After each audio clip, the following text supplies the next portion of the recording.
बिहार विधानसभा चुनाव आते ही पलायन जैसे मुद्दे पर चर्चा एक बार फिर शुरू हो गया है और कोरोना संकट काल में इस बात पर भी सबसे ज्यादा जोर दिया जा रहा है कि बिहार सरकार ने पलायन किए हुए मजदूरों के लिए कितना काम दिया और रोजगार के लिए क्या कुछ सृजन का काम किया है सरकार ने। श्रम मंत्री इस वक्त मेरे साथ हैं एबीपी न्यूज से खास बातचीत करने के लिए विजय सिन्हा जी। सबसे पहले तो आज आपने प्रेस कॉन्फ्रेंस किया, कई आंकड़े रखे, आंकड़ों के बारे में आपने बताया। एक बार फिर मैं चाहूंगी कि आप जिक्र करें कि कितने मजदूर हैं जो रजिस्टर्ड है बिहार सरकार की तरफ से।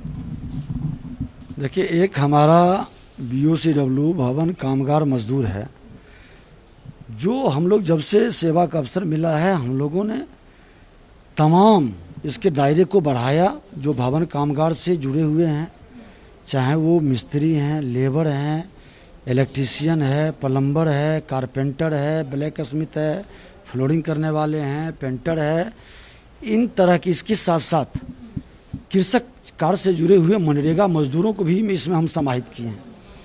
और आज 19 लाख लोग रजिस्टर्ड मेरे यहाँ हैं और सभी मजदूरों को हम लोगों ने जन्म से मृत्यु तक की दर्जन भर से ज़्यादा योजनाओं का लाभ दे रहे हैं। रजिस्ट्रेशन जो हमारे यहाँ कराते हैं। एक सवाल है, कितने लोग, कितने मजदूर हैं जो कोरोना के वक्त बिहार वापस आए हैं, जो लौटे हैं, संख्या कितनी है सरकार के पास? सरकारी आंकड़ों में कितने हैं? देखिए, अभी जो सरकार की आंकड़ा, आप लोगों ने भी उस पीरियड में हम लोगों से काफ़ी संपर्क में रहे हैं कि 24 लाख, 25 लाख, 26 लाख तक जो आंकड़ा आया, आज वो आंकड़ा हमने भी एक पोर्टल शुरू किया कि जो प्रवासी मजदूर बिहार के अंदर रहते हैं वो रजिस्टर्ड करें, ताकि हमारे पास एक डाटा बेस तैयार हो सके और हम उनको ऑप्शन दे सकें नियोजन के लिए। लेकिन हम लोग के पास अभी 8 लाख के लगभग रजिस्टर्ड किए हैं। मतलब 25 लाख में आप कह रहे हैं 8 लाख का आंकड़ा आपके पास है?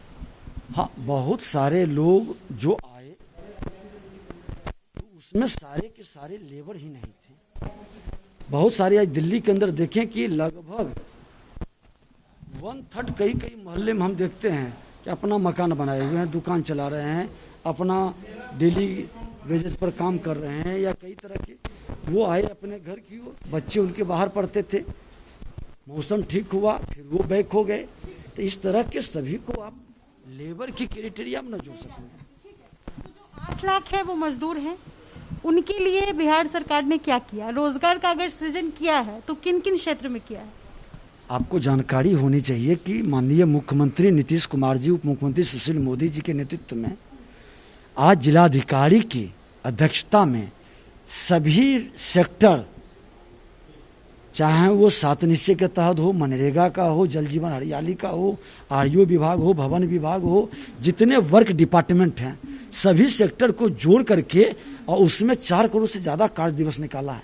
और जो काम मांगने जा रहे हैं उनको काम दे भी रहे हैं। ऐसा नहीं है कि किसी ने कहा कि हम काम मांगने गए हमको काम नहीं मिला। जो उस क्राइटेरिया को फुलफिल कर रहा है उसकी व्यवस्था बनाई जा रही है और इसका मॉनिटरिंग डायरेक्ट DM कर रहे हैं। मैं आपसे वही पूछ रही हूं कि किन-किन क्षेत्र में हुआ है? हम तो बता रहे हैं कि सारा सेक्टर, अभी आपको बताया ना कि जितना वर्क डिपार्टमेंट है। आप देखिए कि कोरोना काल में वर्क रुका हुआ था, अभी वर्क डिपार्टमेंट का भी काम बहुत तेजी से बढ़ने लगा, 7 निश्चय का भी काम तेजी से बढ़ा। आपका जल जीवन हरियाली के अंदर ये जो नया माननीय मुख्यमंत्री जी का जो विजन था, उस विजन को कोरोना काल ने जो गति रोका था, आज कितनी तेजी से बढ़ने लगा है। बिहार के अंदर यही तो वर्क एक पहचान दिला रही है। आज देखें ना कि आप हर जिले के अंदर एक सेक्टर को लें कि जहां मेरा स्कूल के लिए हम लालायित रहते थे, आज वहां हमारा engineering college, polytechnic, ITI, ANM college, GNM college, पारा मेडिकल, आज सारे के सारे ITI 2 आज सारा संस्थान बन रहा है। इसमें वर्क डिपार्टमेंट के अंदर ही आ रहा है ना, लोग काम कर रहे हैं इसमें। मुझे एक बात बताइए, बिहार सरकार कह रही है 20 लाख लोग ऐसे हैं जो नौकरी के लिए दिया गया, जबकि 53,000 सरकार खुद डेटा दे रही है कि 53,400 कुछ ऐसे लोग हैं जिनको रोजगार दिया गया है। तो 20 लाख में 53,000 लोगों के लिए नौकरी के अवसर निकाले गए हैं, तो बाकी लोगों को नौकरी के लिए क्या है? बाकी लोगों को नौकरी कैसे मिलेगा? कौन देगा नौकरी? आपको बता दें कि आप नौकरी जो समझते हैं कि गवर्नमेंट सेक्टर के अंदर या अंडरटेकिंग गवर्नमेंट के अंदर या नौकरी का मतलब है कि आज आप जो काम अकेले कर रहे थे, 2 सहयोगी को रख लिए तो 2 आदमी को भी रोजगार का अवसर मिला। अगर जो कोई एक गाड़ी खरीद लिया, उसके अंदर 2 आदमी आ गए, 4 आदमी आ गए, तो वो भी रोजगार का सेक्टर बना। और ये सेक्टर की काउंट और गिनती कहीं नहीं लोग कर पाते हैं। ये सच को स्वीकार कर ले कि नौकरी रोजगार से ही नहीं, स्वरोजगार के सेक्टर में भी कई लोगों को रोजगार का अवसर है। मेरा मतलब नौकरी से रोजगार का ही था कि 20 लाख लोग जो लौटे हैं उनमें से 53,000 लोगों को ही रोजगार मिल पाया है। ये सरकारी ही आंकड़ा मैं आपके सामने रखती हूं। सरकारी आंकड़ा से हट करके भी बहुत सारे आंकड़े हैं। आज बता तो हम रहे हैं कि जहां जहां सेक्टर में लोग काम कर रहे हैं, आज एग्रीकल्चर के सेक्टर में अभी आपने देखा कि अभी एग्रीकल्चर का समय है, कितने लोग लगे हुए हैं। और वो आज 5,000 कहीं काम करता है, 1 हफ्ता के बाद देखिएगा वहां 10,000 हो गया, कहीं 3,000 आ गया।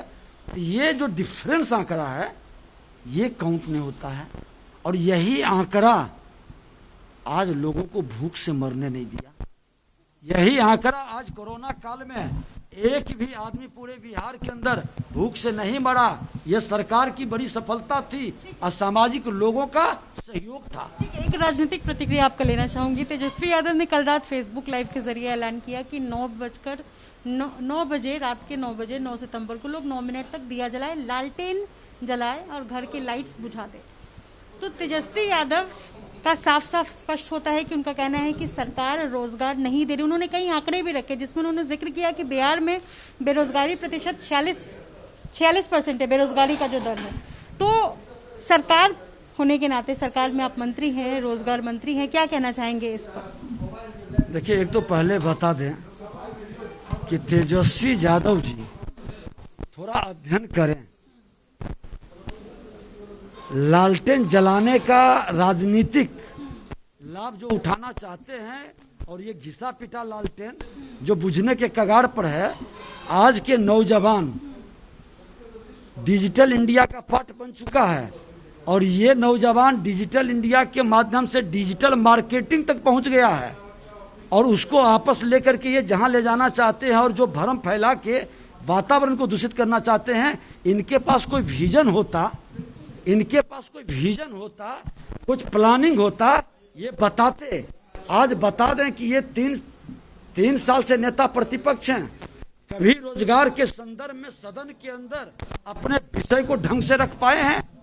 रोजगार पर कभी डिबेट कराने के लिए इन्होंने कभी सरकार के पास विषय को रखा है? चुनाव के समय में जिस रोजगार की बात कर रहे हैं, अरे ये तो धन्य बिहार के मुख्यमंत्री नीतीश कुमार जी, सुशील मोदी जी है, जो बिहार के अंदर एक सकारात्मक वातावरण बना के रोजगार का अवसर का सृजन किया। माननीय प्रधानमंत्री जी आत्मनिर्भर भारत के माध्यम से स्वरोजगार का सृजन कर रहे हैं। पर मुझे एक बात बताइए कि आप कह रहे हैं कि रोजगार का सृजन हो रहा है। अगर मैं रिसर्च के बारे में बात करूं तो centre for monitoring Indian economy की रिसर्च आई है अगस्त के महीने में। वो बताती है कि अप्रैल में बेरोजगारी के मामले में बिहार 7वें नंबर पर था, अब दूसरे नंबर पर पहुंच गया है। इस पर क्या कहेंगे? ये तो रिसर्च है सर। देखिए, ये 6 महीने के अंदर आंकड़े का उथल पुथल इतना ज्यादा हुआ है जिसको आप व्यवहारिक तौर पर काउंट नहीं कर सकते हैं। हम आंकड़ा अगले मार्च के बाद देखेंगे कि बिहार के अंदर रोजगार का सृजन और स्वरोजगार की ओर कदम क्या बढ़ा। जब सामान्य स्थिति रहती है तब काउंट बेहतर होता है। आज बता दें कि यही बिहार है ना, 2005 के अंदर क्या थे और आज क्या है, उस समय विकास का दर क्या था, आज क्या है, उस समय काम क्या चल रहा था, आज क्या चल रहा है। तुलनात्मक विश्लेषण होनी चाहिए और वो लोग नहीं कर सकते हैं, वो नकल करते हैं। रिसर्च वाले ऐसी नकल करते हैं। नहीं, तेजस्वी यादव, वो तो हमने बताया कि वो आंकड़ा जो है नकल नहीं।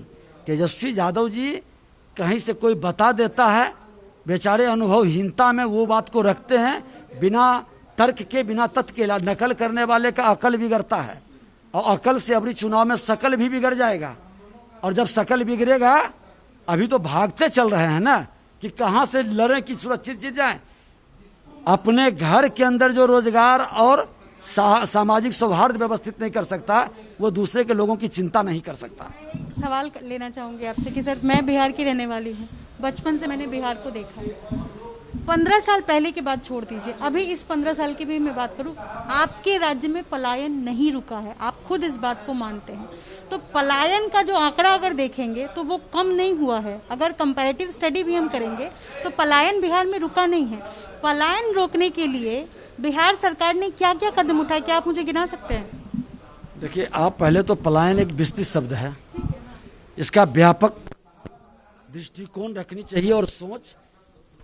जो हमारे स्किल्ड लोग हैं उसकी पलायन अगर जो करता है तो ये स्टेट के लिए बेहतर है। हमारे इंजीनियर, हमारे पढ़े लिखे लोग, आज हमारे ही बच्चे IIT है, और अगर जो बड़े दूसरे सेक्टर में जाते हैं, बड़े इंडिया से बाहर जाते हैं, तो इस पलायन को, इसको पलायन नहीं कर सकते हैं, ये बेहतर ऑप्शन है। लेकिन जो गरीब मजदूर है, श्रमिक है, और श्रमिक के लिए हम काम का सृजन न करें, लाचारी में भूखमरी के कारण वो पलायन करे, तो ये गलत है।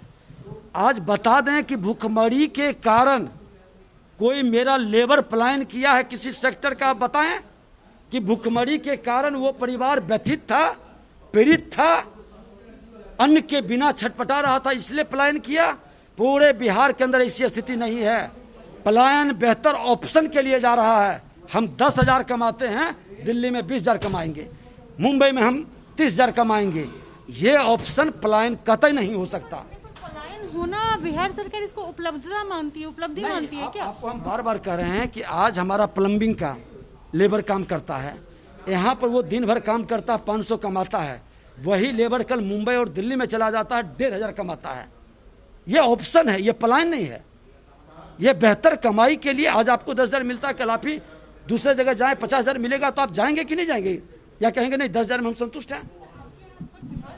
हाँ, अब ये नहीं है, नहीं ये नहीं, आप ये भी सही बताइए कि यहाँ पर बेहतर ऑप्शन की व्यवस्था कैसे हो, ये चिंता की विषय है। रोजगार नहीं है लोगों के पास में, वही तो कह रही हूँ आपसे, रोजगार नहीं है इसलिए लोग जा रहे हैं दूसरे राज्य में। नहीं, देखिए, रोजगार हम बता दिए कि ये आप सही, अभी आपने एक अच्छी चीज कहा कि ये घनी आबादी का स्टेट है, जहाँ 400 एवरेज घनी आबादी है, यहाँ औसतन यहाँ 1200-1300 है। तो ये लोग जाएंगे ही बाहर, क्योंकि उतने सारे लोगों को सबको रोजगार असंभव है।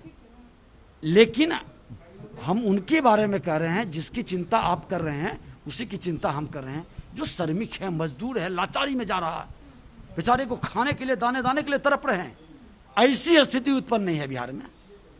और इसको पलायन नहीं कहें। अगर जो मेरा प्लम्बर जा रहा है, इलेक्ट्रिशियन जा रहा है, फ्लोरिंग करने वाला जा रहा है, फैब्रिकेशन वाला जा रहा है, कारपेंटर जा रहा है, ब्लैक स्मिथ वाला जा रहा है, मोटर मैकेनिक्स जा रहा है, और उसको यहाँ पर अगर जो 10,000 मिलता है, वहाँ 25,000 कमाता है, 30,000 कमाता है, ओवर टाइम मिलता है, तो उसको पलायन हम कहेंगे क्या? उसमें कोई दिक्कत नहीं। ABP न्यूज आपको रखे आगे।